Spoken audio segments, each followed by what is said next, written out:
Voilà ce qu'on découvre au domicile du chef de cabinet du fils d'Ali Bongo. Vous voyez les sacs, les valises, littéralement les valises de billets. Alors c'est du franc CFA, les autorités parlent de 6 millions d'euros à peu près. C'est difficile de vérifier, mais ça vous montre à quel point la question du trésor du clan Bongo est prégnant en France, mais aussi au Gabon. Alors, estimation. Allons dans le vif du sujet. J'ai parlé de 6 millions d'euros ici. C'est vraiment le tout petit bout de la lorgnette. L'estimation de Mediapart, après une longue enquête, en 2015, était de 460 millions d'euros.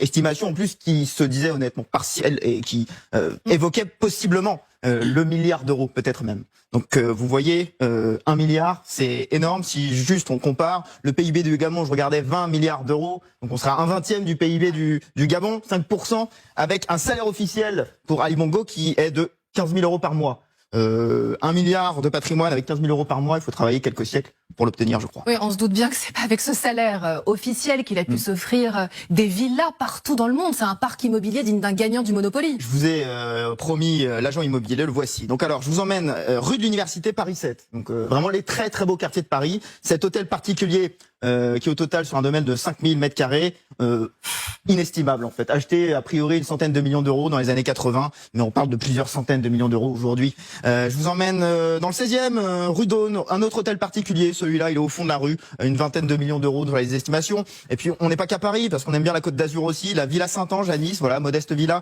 11,7 millions d'euros. Je vous conseille d'aller sur le site de Libération ce matin, qui a essayé de cartographier les propriétés de la famille Bongo, du clan Bongo à Paris. Alors, on n'est pas dans le 20e ni dans le 18e. Vous voyez qu'on a concentré tout ça dans le 16e et dans les beaux quartiers ici, 7e, 8e, un peu 6e. C'est intéressant. Hein, la plainte initiale qui est déposée par les ONG parle de région parisienne, 33 propriétés et de 11 propriétés Côte d'Azur, 85 millions d'euros potentiellement. 85 millions d'euros rien qu'en France. Vous imaginez, par rapport même aux chiffres que je vous ai donnés tout à l'heure, c'est une part importante. La fortune, c'est pas que l'immobilier. Il y a l'immobilier, il y a les comptes en banque, il y a les entreprises, il y a les voitures, il y a les yachts, les objets de luxe, les costumes, les bijoux, etc. Je m'arrête sur les entreprises. Une société qui a arrêté notamment les enquêteurs de Mediapart et les médias gabonais. Delta Synergie, détenue par différents membres de la famille Bongo, qui a des parts dans le secteur industriel gabonais, les mines, le pétrole, le secteur agroalimentaire, le secteur des services. Donc là aussi, c'est un élément de patrimoine et un élément de revenu en même temps. Je m'arrête aussi quand même sur les voitures. Passion de Omar Bongo, visiblement qu'il l'a transmise à son fils. Voici le parc des voitures de la présidence du Gabon. Alors il n'y a pas trop de Renault Clio hybride, c'est de la Rolls-Royce, c'est de la Mercedes, c'est de la Bentley. France 24 qui a diffusé ces images, s'est même procuré une facture de commande de voiture en 2010, donc juste après l'arrivée au pouvoir d'Ali Bongo. Il y en a pour 14 millions d'euros avec, là encore, vous regardez là, Bentley, Rolls-Royce, BMW, voilà.